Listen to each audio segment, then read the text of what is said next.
Bem-vindos ao ambiente de estudos do Mediaula. Nós estamos aqui no nosso curso de questões. Vamos fazer uma revisão rápida, é a nossa primeira aula de obstetrícia.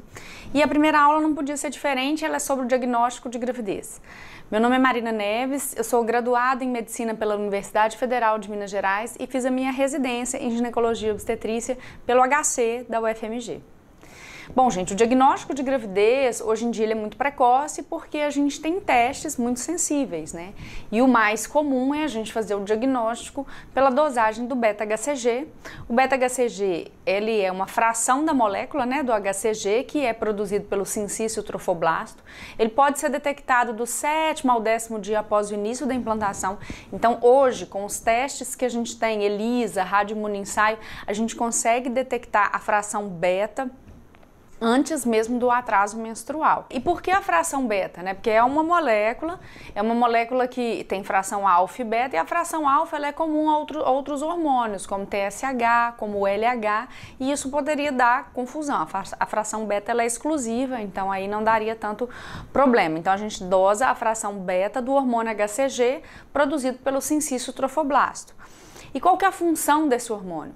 Esse hormônio produzido pelo sincício trofoblasto tem a função de manter o corpo lúteo ativo até mais ou menos 10ª semana de gestação, em que a placenta assume a função hormonal da gravidez. O corpo lúteo tem a função de produção de estrogênio e progesterona. Numa grávida, se você retira o corpo lúteo, isso causa abortamento. Então, o HCG tem essa função no início de gravidez. Depois da 12ª semana, aí ele cai, seus níveis caem, a gestante tem beta-HCG positivo a gravidez inteira, mas em níveis menores. Uma gravidez que evolui naturalmente e normalmente uma gestação intrauterina, a gente espera que o beta-HCG dobre mais ou menos a cada 48 horas. E isso a gente sabe, por exemplo, da aula de gestação ectópica. Um beta que não está dobrando a cada 48, no máximo 72 horas, indica mau prognóstico ou até uma gestação fora do útero.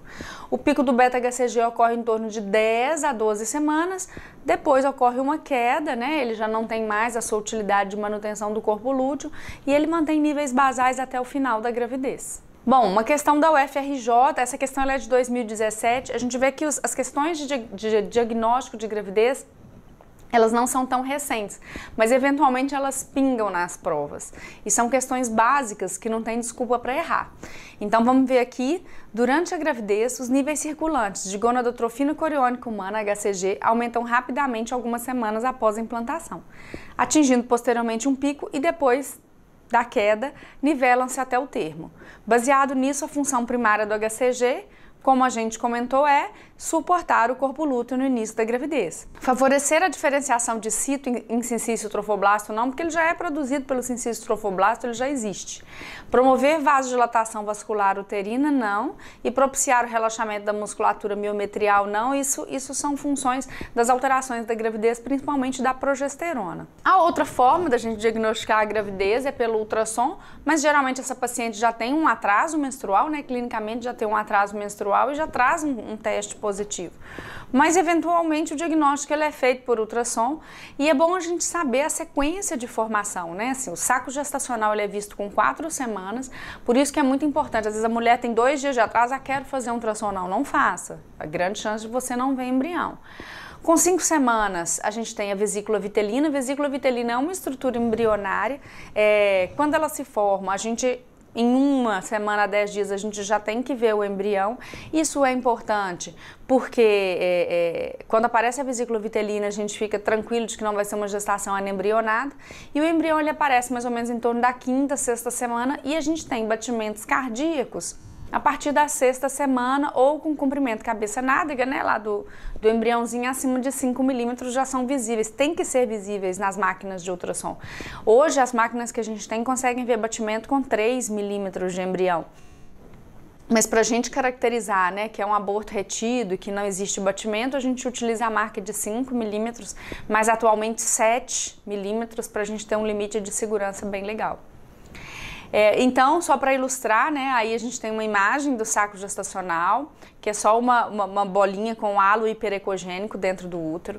Depois a imagem de um saco gestacional com uma bolinha dentro, que é a vesícula vitelina.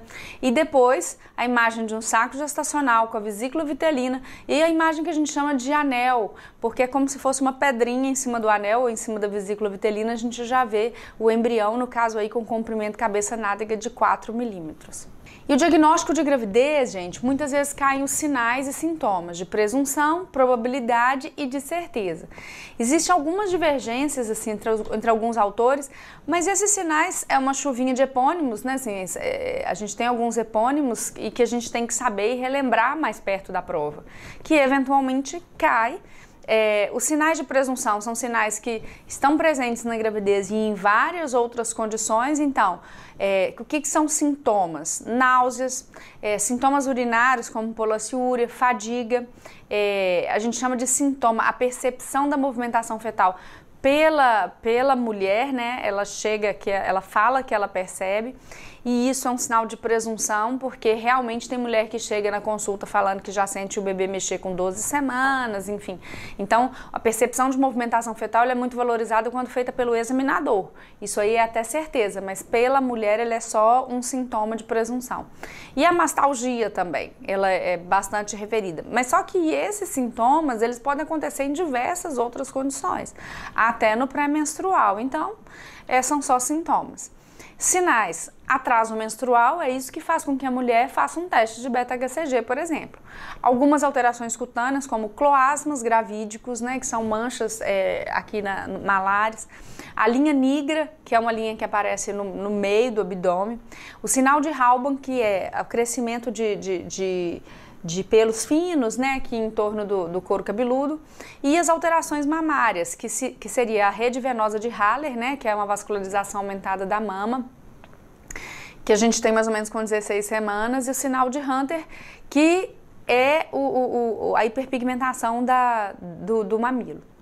Dentro do diagnóstico de gravidez também, a gente tem os sinais de probabilidade, quer dizer, você já tem uma chance maior daquilo ser gravidez. E aí a gente tem sinais, aqui entram os epônimos, muitos deles relacionados às alterações do útero, da vagina e da vulva, alterações locais relacionadas à gravidez mesmo. Então, por exemplo, sinal de Egger, que é o sinal do amolecimento ali entre o colo e o corpo do útero. Então a gente vê como se fosse um istmo mais mole. A gente consegue perceber o sinal de Egger mais ou menos com 8 semanas no toque manual, né, bimanual por cima, né, intravaginal e pelo abdômen. O sinal de Piscasek, também teoricamente visto a partir de 8 semanas, confesso que nunca vi, mas nunca consegui perceber, mas é descrito nos livros, em que o fundo do útero, né, o local onde cresce o embrião, ele cresce mais, então a gente tem um fundo do útero irregular, a gente tem aí na figura para vocês verem. Sinal de Nobile-Boudin, que é o sinal de preenchimento do fundo de saco pelo útero, isso é fácil, a gente vê mais ou menos depois de 8, geralmente 12 semanas em que você toca, você não pega só colo ali, você vê que o fundo de saco ele está preenchido. Outros sinais de probabilidade: o sinal de Jacquemier ou Chadwick, que é a mesma coisa, que é uma coloração mais violácea da vulva. A gente sabe que toda a pelve feminina ela fica mais vascularizada e isso pode ser visualizado nesses sinais. Sinal de Clute, que é o sinal de violáceo e de vascularização vaginal. Sinal de Osiander, que é percepção do pulso no fundo de saco vaginal, também por causa do aumento de vascularização da pelve. Claro que isso não é exclusivo, né? Se você tiver um tumor pélvico, você também pode ter isso. E até uma gestação ectópica pode aumentar a vascularização. O sinal de Goodell, ele é interessante porque a gente sabe que o colo, ele tem uma consistência nasal, mas o colo da grávida ele é mole, então ele tem uma consistência de lábio. Então a diminuição da consistência do colo uterino, ele é chamado de sinal de Goodell. E aumento do volume uterino também é considerado um sinal de probabilidade, porque outras condições, por exemplo, a miomatose pode fazer um aumento do volume uterino. Então vamos ver aqui, mulher de 22 anos, apresenta amenorreia, congestão mamária e náusea há 8 semanas. Então ela já tem aí alguns sinais e sintomas de presunção. No toque vaginal, útero de aspecto assimétrico, com sensação tátil de abaulamento e amolecimento local, presença de sulco separando as duas regiões, quer dizer, separando o colo do corpo. Essa alteração no formato uterino constitui o sinal de... Então, a gente está marcando aqui sinal de Egger, que é essa alteração, como se fosse essa separação de corpo e colo. Se estivesse falando a alteração, a simetria no fundo, aí a gente poderia pensar que no local de implantação ele estaria mais abaulado, a gente falaria em sinal de Piscasek. O preenchimento do fundo de saco todo pelo útero nobile Boudin, e Jacqueminot é a vulva, né, mais violácea, não é esse o caso. Outra questão